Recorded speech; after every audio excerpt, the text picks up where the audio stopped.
शिक्षा और संस्कृति की आवाज जानी पहचानी उत्तराखंड मुक्त विश्वविद्यालय आपके लिए लेकर आया है 91.2 एफएम पर बदलते समाज की धड़कन हेलो हल्द्वानी।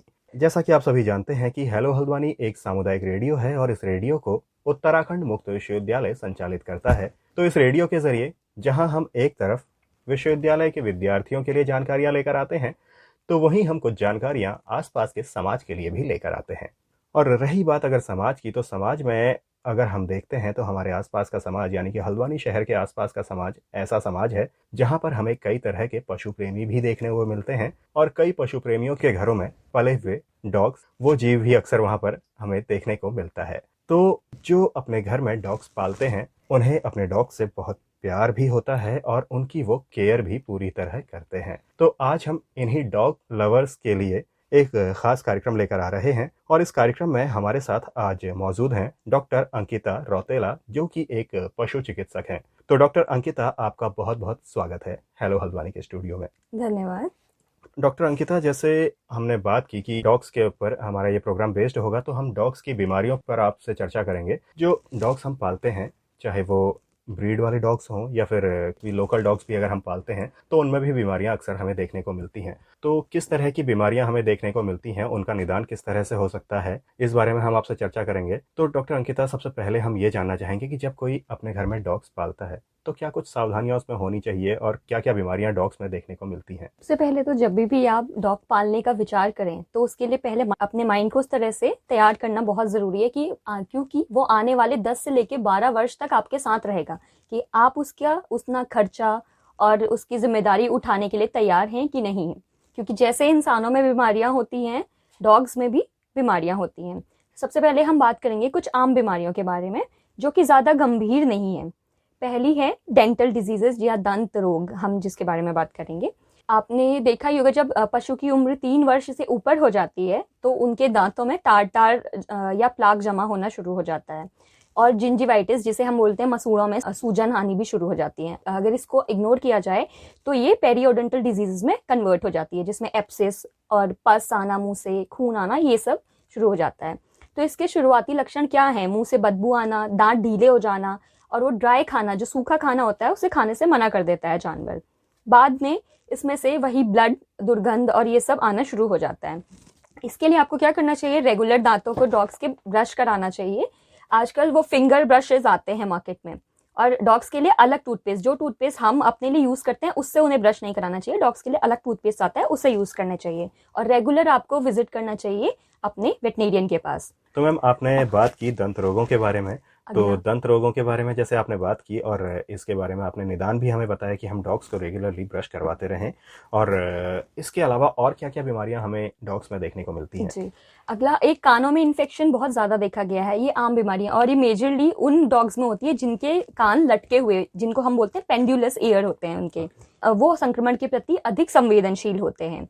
और अगर आप देखते हैं इसके सिम्टम्स और लक्षण क्या क्या है, जो कुत्ता होगा या डॉग होगा वो अपने कान को बार बार खरोचेगा या पंजा मारेगा, कान को फर्श या फर्नीचर के अगेंस्ट रगड़ेगा।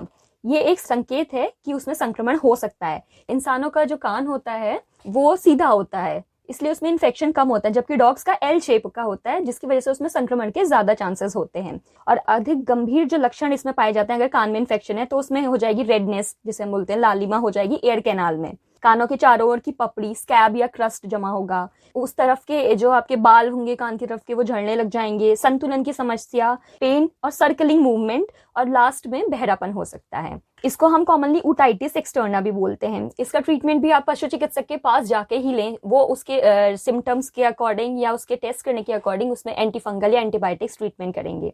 तो जैसे आपने बात की कि ये बीमारियां उन डॉग्स में होती है जिनके कान लटके हुए होते हैं, एज लाइक गोल्डन रिट्रीवर या फिर लेब्राडोर या फिर रॉटविलर।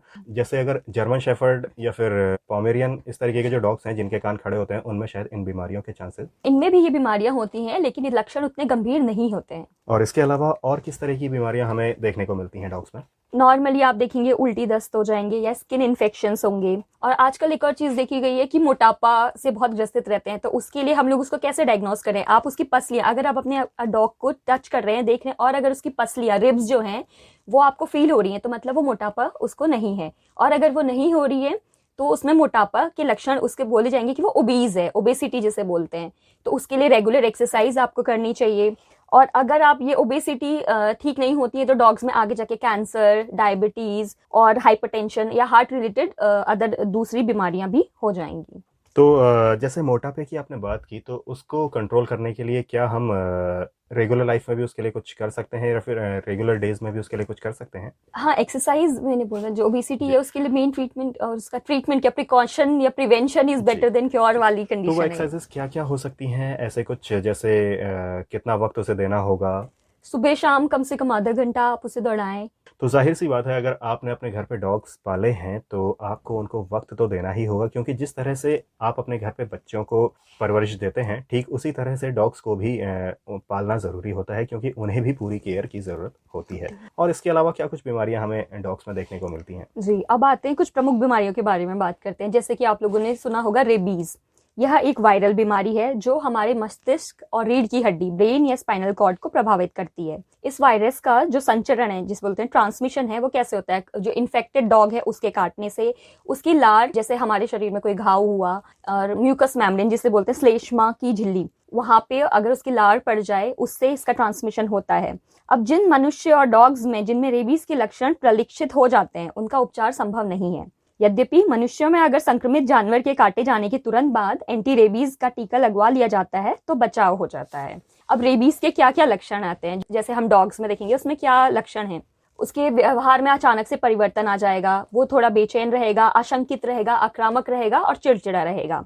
कभी कभी ये भी पाया गया है कि उत्तेजित रहता है, अटैकिंग बिहेवियर जिसे हो जाता है दूसरे जानवरों को, इनफैक्ट ह्यूमंस को, अपने ओनर को या निर्जीव वस्तु किसी पे, उस पे उसका अटैकिंग बिहेवियर हो जाएगा। सडन उसमें बुखार आ जाएगा, अति संवेदनशीलता हो जाएगी और हाइड्रोफोबिया, जो कि इसका मेन लक्षण माना गया है, पानी से घबराहट या पानी से दूर जाना, अंधेरी जगह पे छुपना और गले और जबड़े की मांसपेशियों का पक्षाघात जिसे बोलते हैं पैरालिसिस, और पिछले पैरों में भी पक्षाघात देखा गया है और अचानक से मौत हो जाना, ये इसके प्रमुख लक्षण है। और लार के माध्यम से जब वायरस का संचरण लक्षण प्रकट होने के 10 दिन के पहले हो सकता है। एक अन्य बीमारी फिर रेबीज के अलावा कैनाइन डिस्टेम्पर देखी गई है, जो कि एक वायरल बीमारी है जो हवा के द्वारा फैलती है। इससे जानवर के श्वसन तंत्र, रेस्पिरेटरी सिस्टम, जठरांत्र तंत्र, गैस्ट्रोइंटेस्टाइनल सिस्टम, तंत्रिका तंत्र, नर्वस सिस्टम पर प्रभाव पड़ता है। इसके शुरुआती लक्षण ठंड लगने के लक्षणों जैसे होते हैं, जैसे कि कान और आंख से पानी बहना, बुखार आना, खांसी होना, दस्त होना, और बाद में जब बीमारी गंभीर हो जाती है तो नसों का फड़कना, लकवा पड़ना, दौरा, झटका आना होता है। इसका भी इलाज संभव नहीं है। तो इन बीमारियों से बचाव वैक्सीनेशन के जरिए किया जा सकता है। प्रिवेंशन, टीकाकरण इसमें आवश्यक होता है। फिर एक और अन्य बीमारी है पार्वो वायरस। यह भी एक संक्रामक बीमारी है जो इन्फेक्टेड जो जानवर है उसके मल के संपर्क में आने से फैलता है। यह प्रायः जो है देखा गया है कि छोटी उम्र के जो पप्स होते हैं 6 से लेके 20 हफ्ते तक है, उनमें ज्यादा देखा गया है। यह भी जानवर के जठा तंत्र, गैस्ट्रोइंटेस्टाइनल सिस्टम को प्रभावित करता है, जिसकी वजह से तेज बुखार, उल्टी, खूनी दस्त, कमजोरी और डिहाइड्रेशन आदि होता है। इसका उपचार सपोर्टिव ट्रीटमेंट है या सिम्टोमेटिक फ्लूइड थेरेपी, और सिम्टोमेटिक ही होता है। और अगर जो पार्वो वायरस ज्यादा सीवियर कंडीशन में हो जाता है तो ये हृदय को प्रभावित करता है, मायोकार्डाइटिस बीमारी इसमें हो जाती। और अगली बीमारी है कैनल कफ, जो कि एक बैक्टीरिया के द्वारा होती है, बोर्टेडेला ब्रोंकिसेप्टिका। यह भी हवा के द्वारा फैलती है। यह कुत्तों की श्वास नली और वॉइस बॉक्स यानी कंठ नली को नुकसान पहुंचाती है। इस बीमारी को कैनाइन इन्फेक्शियस राइनोट्रैकाइटिस के नाम से भी जाना जाता है, और ज्यादातर मामलों में कैनल क्लफ, बोर्टेडेला बैक्टीरिया व अन्य संक्रामक वायरस के एक साथ संक्रमित होने के कारण होती है, जैसे कि canine influenza virus, canine distemper. यह मेनली आपकी रक्षा प्रणाली यानी इम्यून सिस्टम को कमजोर करते हैं। अगर आपको कैनल कफ है तो इसके सिम्टम्स 10 दिन तक होंगे, फिर अपने आप ठीक हो जाते हैं। लेकिन अगर ये ठीक नहीं होते हैं तो आगे जाके निमोनिया में परिवर्तित हो जा सकते हैं, जिसके लिए आपको रेगुलर अपने पशु चिकित्सक के पास जाना चाहिए। अगला फिर है हेपेटाइटिस या एडिनोवायरस, जो कि मल, मूत्र और लार से फैलता है। यह लिवर को, किडनी को, ब्लड सेल्स को प्रभावित करता है। इसके सिम्टम्स हैं ऊतकों में सूजन आना या हेमरेज होना। अन्य बीमारी जो डॉग्स में देखी गई है वो है लेप्टोस्पायरोसिस, जो कि बैक्टीरिया के द्वारा होती है। यह भी नाक स्त्राव, मूत्र या सलाइवा द्वारा फैलता है। यह प्राणीजन्य एक जूनोटिक रोग है। यह जानवर से इंसानों में भी फैलती है। इसके सिम्टम्स वॉमिटिंग, दस्त, पीलिया इत्यादि होना है।